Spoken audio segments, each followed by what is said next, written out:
বিয়ের দিনই কনে জানতে পারল যে যার সাথে তার বিয়ে হচ্ছে সে কোনো মানুষ নয় বরং একটা গাধা। আসলে বরটা ছিল এক অতি জঘন্য লোক। সে শুনেছিল যে মেয়েটি দেখতে খুব কুৎসিত, তাই সে এক চালাক মেয়েকে নিয়ে পালিয়ে যায়। এটা জানতে পেরে রাগে ফেটে পড়ে মেয়েটি সবার সামনে ঘোষণা করল যে যখন আমি তার বউ হতে পারলাম না তখন তার মাই হব। আর সে বলল যে এখন যখন আপনার ছেলে বিয়ে ভেঙে দিয়েছে তখন একজন বাবা হিসেবে আপনাকে এই ঋণ শোধ করতে হবে, আর এখন আপনার আমাকে বিয়ে করতে হবে। বাবা প্রায় নাই করতে যাচ্ছিলেন, ঠিক তখনই তার বৃদ্ধ মা বিয়ের জন্য হ্যাঁ বলে দিলেন। আসলে এই লোকটি সারা জীবন পঙ্গু সাজার নাটক করে আসছিল, আর সে কখনো বিয়ে করেনি। আর ওই ছেলেটিও তার নিজের সন্তান ছিল না, বরং পালিত ছিল। এখন যখন কেউ তার পঙ্গু ছেলেকে বিয়ে করতে রাজি হয়েছে তখন বৃদ্ধ মা খুব খুশি হলেন।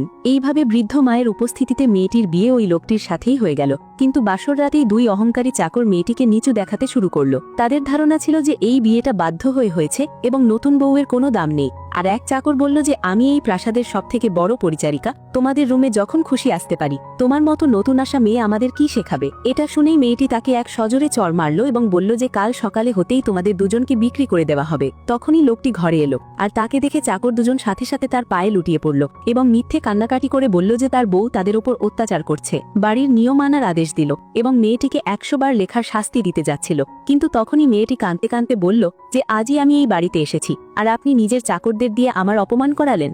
আজই যদি এই হাল হয় তবে কাল আমার কি হবে? লোকটি অবাক হয়ে গেল, আর চাকররা ঘাবড়ে গেল এবং সাফাই দিতে লাগলো যে তাদের কথা বলতে ভুল হয়ে গিয়েছিল। এখন লোকটি বুঝতে পারল যে দোষ চাকরদের, আর সে তখনই হুকুম দিল যে দুজনকে 50টি করে কোড়া মারা হোক এবং তারপর বিক্রি করে দেওয়া হোক। তারপর সে মেয়েটিকে বলল যে এখন তুমি এই বাড়ির বউ, তুমি পূর্ণ সম্মান পাবে, কিন্তু ফালতু আশা করো না। এই বলে সে চলে যাচ্ছিল। তখন মেয়েটি তাকে আটকে দিল এবং বলল যে এখন তো আর তফাৎ পড়ে না, আমরা একই বিছানায় শোব।